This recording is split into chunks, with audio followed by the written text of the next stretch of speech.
Good afternoon. It's Friday, the 22nd of September, 2023, just after 1 o'clock. Welcome to UK Column News. I'm your host, Mike Robinson. Joining me in the studio today, Brian Gerrish. And by video link, we've got Vanessa Beeley from Damascus.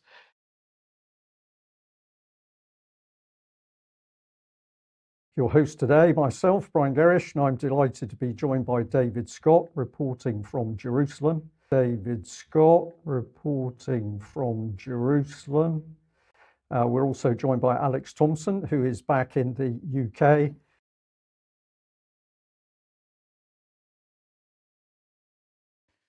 Good afternoon. It's Friday, the 7th of January, 2022, just after 1 o'clock. Welcome to UK Column News. I'm your host, Mike Robinson. Joining me in the studio today, delighted to say, first appearance of the year, Patrick Henningsen from 21st Century Wire. Welcome to the programme, Patrick. Great to be back.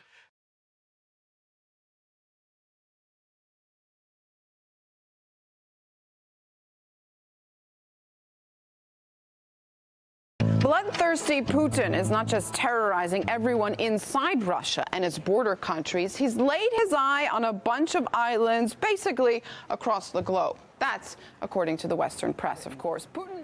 Joining me in the now is Brian Gerrish, UK column journalist and former lieutenant commander in the Royal Navy.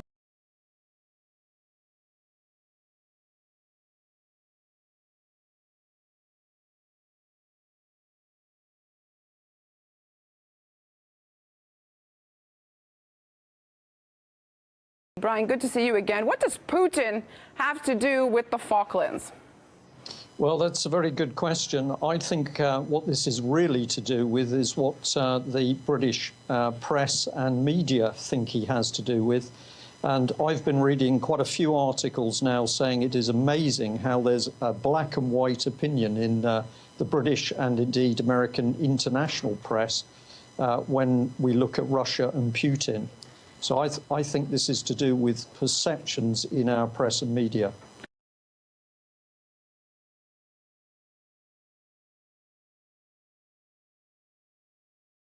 We're talking about is propaganda. We're talking about hype in the British press and media at the moment, that this thing is being blown up out of all proportion as if to make it look as if Russia and Putin are posing a threat to the Falkland Islands.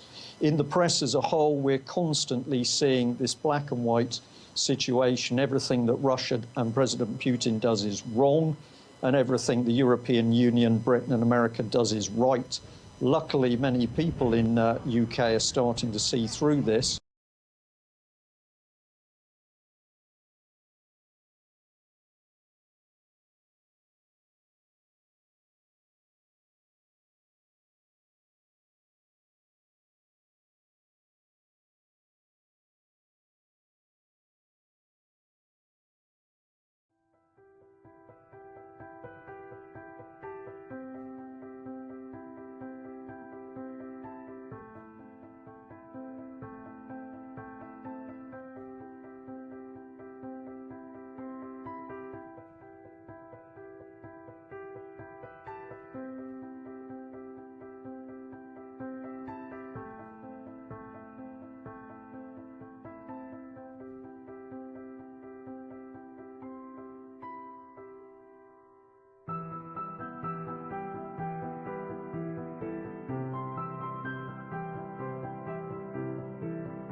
David, you met some really wonderful people in Israel who were also UK column supporters.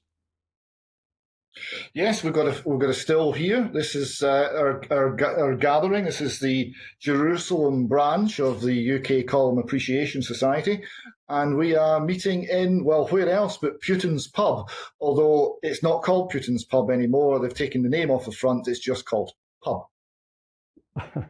Okay, well, we're going to say to all of those people, it's wonderful to see you, and thank you very much for all the support you're giving the UK column. And of course, we are as supportive of people from any country in the world. And my goodness, there's a lot of countries that are now paying attention to the column.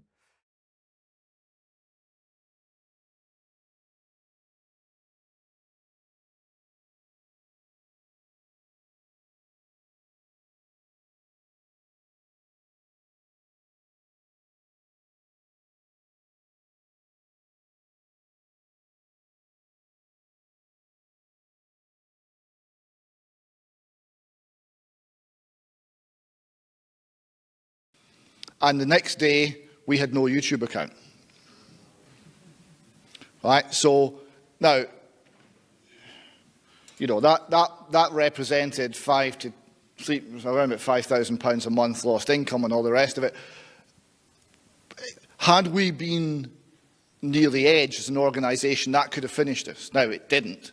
It didn't because of the support we have from the people who subscribe to our programme.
A look at the actual looting of this bookshop, Brian, which is the video coming up. Now, have a look at the actual protagonists. Of course, they are all dressed in black. They are all masked. It's very difficult to tell who they are, but look at their hands. They are white. And I would argue that these are quite potentially agents provocateurs or even the right-wing militias that have been seen on the streets recently. But of course, the framing by the right-wing elements in the US and the UK in order to foment some kind of civil strife in France is that these are all migrant Islamists. Today, but one little point is that several people in our chat box have pointed out that the men breaking the glass window, it was clear that some of them at least were wearing white gloves, but whether there were other hands that were visible, I couldn't see.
And joining us from Copenhagen is independent journalist, shooting great video, Patrick Henningsen. Patrick, give people some of the names. We've been linking to some of the videos you've shot with Christopher Monckton, Lord Monckton, and others. You've been posting them on YouTube. They look great. You're doing a great job. And then tell us why you were drawn, as somebody who's been an environmental activist, a real environmental activist, to go to this event and get in the fight against these people. Well, I'll tell you how the story started, Alex. In 2006, I've always been a kind of a environmentally concerned person since I lived in California in the 80s and 90s. They tried to build a pipeline from Lake Tahoe down to Los Angeles to pump, so everyone in LA could have a green lawn. And a lot of towns along the way were expected to buy into this, and my town was one of them, which was San Luis Obispo. So that was my introduction into environmental activism, to try to stop this crazy, insane pipeline that they wanted to charge everybody access to on the way down to LA. So anyway, fast forward a few years in London, I decided to do an event for Save the Amazon Rainforest. We were legally able to buy up a patch of rainforest in the Amazon basin the size of Soho in central London by staging concerts all over. But anyway, I went to some meetings, and the whole carbon credit thing was coming out at that time, and it was very in vogue corporately to be involved in carbon neutral things. So I inquired to see, well, if we save this much, preserve this much virgin rainforest, how much carbon credits can our corporate sponsors get?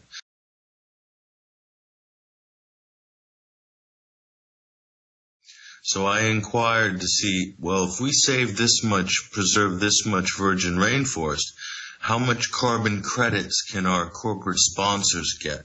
And to my surprise, the answer was nothing. The whole idea of preservation wasn't on the ticket at all. So that's when a red flag went up in my head. And I had seen Al Gore's film, and I was impressed by it. I don't like him personally. I've always found him as not such a savory character, but I like the film. And so anyway, after this experience with the carbon credits, I started noticing all these city bankers who were showing up at these conferences and things, all very green and very green oriented. And I thought it was quite strange because when you met real environmental activists, you won't find them running around in the financial district usually and wearing 1,000-pound suits and. So as bad as this shoes. system would be, I mean, you got in at the ground level saying, let's save rainforest and native people. And they said, buddy, this ain't about that. Basically, yeah, in a nutshell. So, and I kept trying.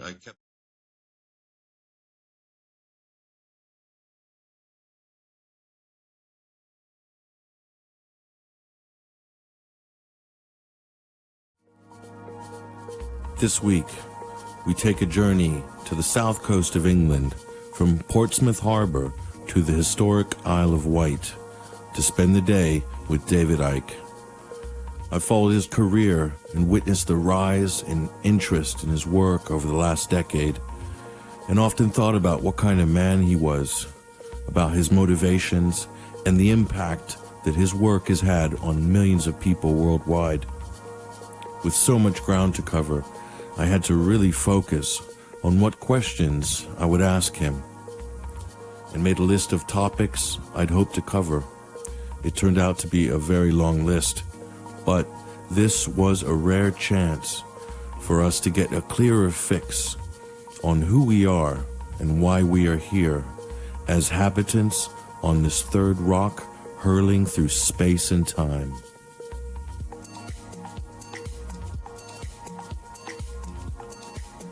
We finally caught up with David at Ryde Pier and began our day driving along the coastline of the historic island.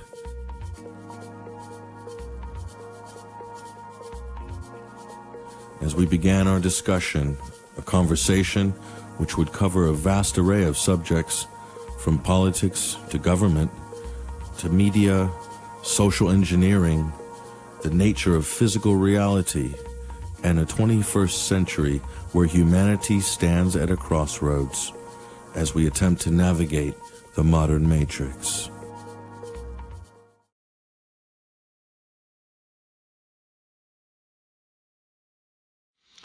It's certainly made the news, and Britain being the second biggest party to this proxy war behind the United States, of course, it's something that a lot of people would be concerned about. Definitely, people in the UK are concerned about.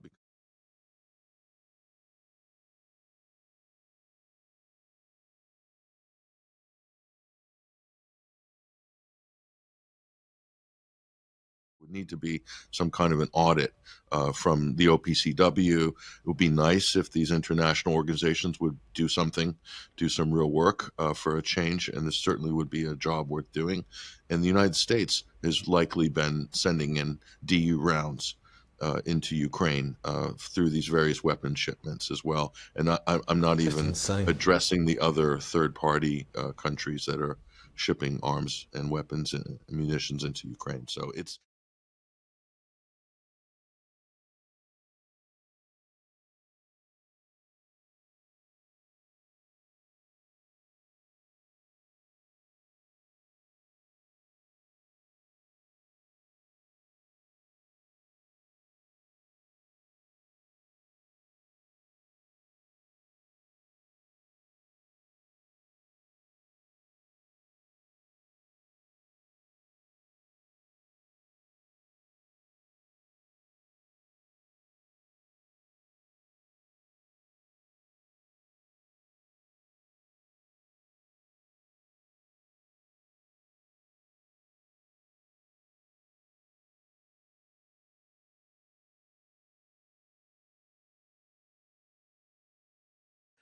I put my cards on the table.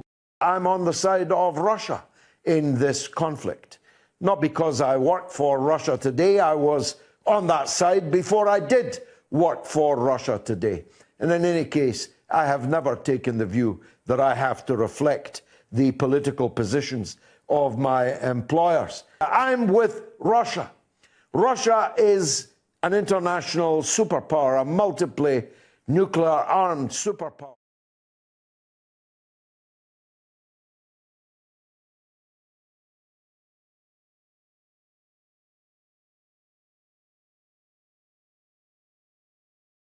But we're going to go through a lot of this and explain to you why 100% the U.S. government's lying to you, why 100% the Ukrainian government is lying to you, and why the Russian government could be lying to you.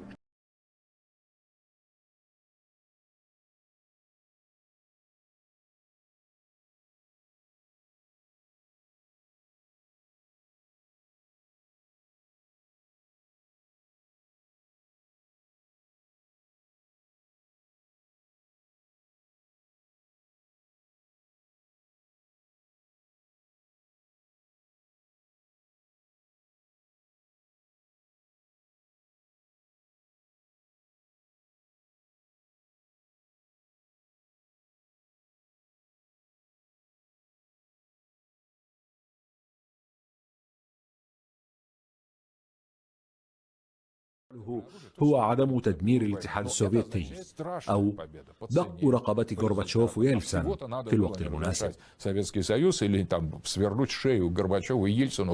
في رأيي فإن الغرب هو مصدر الشر المطلق ويدمر الأسرة والجنس والإنسان بطبعه من خلال الذكاء الاصطناعي. أعتقد أن المسلمين يفهمونني جيدا لأنني أعتقد أن الغرب هو دجال.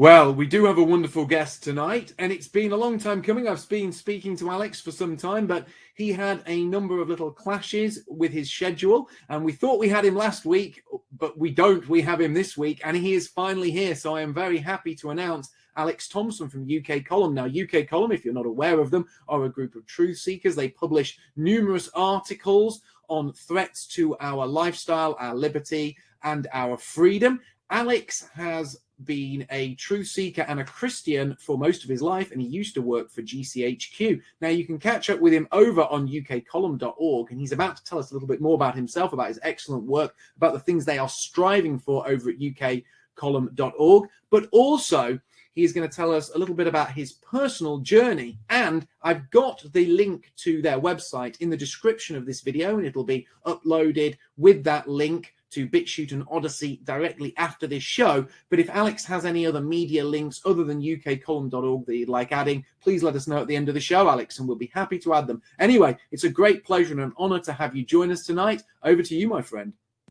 Thank you very much indeed, Mark and Jason, and it's a great pleasure to join you. And likewise, I've been watching your output for quite a while.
I gotta say this, and this might upset you, Jason, but America's a complete joke. America is a complete joke. It's a farce of a country. It's the fountain of all degeneracy and filth that spews forth and corrupts the rest of the world. It's run by utter scum. And when it comes down to it, your legal system is so broken because it can be manipulated completely by anyone with money to literally batter into submission anyone without money for charges that are so flimsy but amount to such financial burden that there's no real way to defend it. You know, and I know that American people like to claim that, yay, America, #1. No, it's not. And the day that China actually eclipses America and stomps it into the dirt is a day that I will wave high my Chinese flag and laugh wildly whilst drinking double the number of Red Bulls in celebration.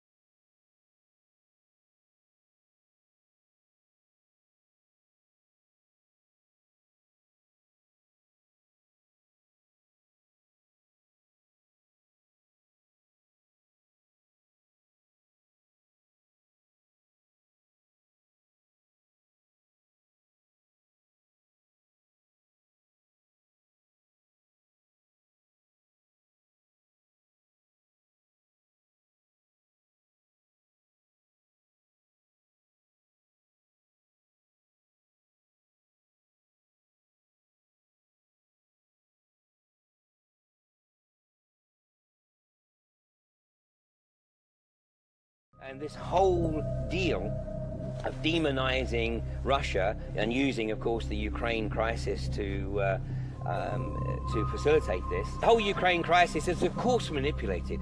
Totally manipulated. It's manipulated by those who believe themselves to be the rightful rulers of a planetary fiefdom. And the real target of this is Russia. And the reason being is that Putin has done an amazing job, of course, of gaining significant independence from the global banking establishment. And now they want to try to destroy his economy.